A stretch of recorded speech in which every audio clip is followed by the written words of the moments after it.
ನಮಸ್ಕಾರ ಸ್ನೇಹಿತರೆ, ಒಣತ್ಯಾಜ್ಯ ಸಂಗ್ರಹಣೆ ಕೇಂದ್ರದಿಂದ 168 ಪಟ್ಟಾಭಿರಾಮನಗರ ಡ್ರೈ ವೇಸ್ಟ್ ಕಲೆಕ್ಷನ್ ಸೆಂಟ್ರಿಂದ ನಾಳೆ ವಿಶ್ವ ಪರಿಸರ ದಿನಾಚರಣೆ. ಸೊ ಒಂದು ಸಂದೇಶ ಏನಂದರೆ ನೋಡಿ, ಪೇಪರು, ಪ್ಲಾಸ್ಟಿಕ್, ಕಾರ್ಡ್ಬೋರ್ಡು, ಶೂಸು, ಚಪ್ಪಲಿ, ಬಟ್ಟೆ, ಥರ್ಮಾಕೋಲ್ ಇದೆಲ್ಲ ಬಂದು ಡ್ರೈ ವೇಸ್ಟಿಗೆ ಸೇರುತ್ತೆ. ಅದೇ ಥರ ನಾವು ಸಗ್ರಿಗೇಷನ್ ಬಗ್ಗೆ ತಿಳ್ಸೋಕೆ ಹೋಗ್ಬೇಕಂದ್ರೆ ವೆಜಿಟೇಬಲ್ಸ್ ಯಾವ ಥರ ಇದೆ ಅಂದರೆ ಅದೆಲ್ಲ ವೆಟ್ ವೇಸ್ಟು. ಅದೇ ರೀತಿಯಲ್ಲಿ ಪ್ಯಾಕೇಜಿಂಗ್ ಮೆಟೀರಿಯಲ್ ಏನೇ ವಸ್ತು ಬಂದರೂ ಅದು ಡ್ರೈ ವೇಸ್ಟಿಗೆ ಸೇರುತ್ತೆ.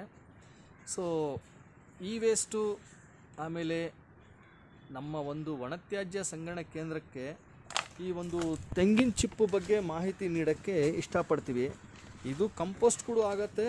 ಇನ್ನೊಂದು ವಿಷಯ ಏನಂದರೆ ಇದು ಅಗರಬತ್ತಿ ಆಮೇಲೆ ಇಜ್ಜಿಲು ಆಗುತ್ತೆ. ಅದಕ್ಕಾಗಿ ಇದು ನಾವು ಡ್ರೈ ವೇಸ್ಟಿಗೆ ಬಳಸ್ತೀವಿ.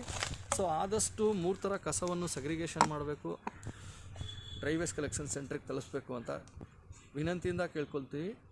ವಿಶ್ವ ಪರಿಸರ ದಿನಾಚರಣೆ. ಥ್ಯಾಂಕ್ ಯು, ಧನ್ಯವಾದಗಳು.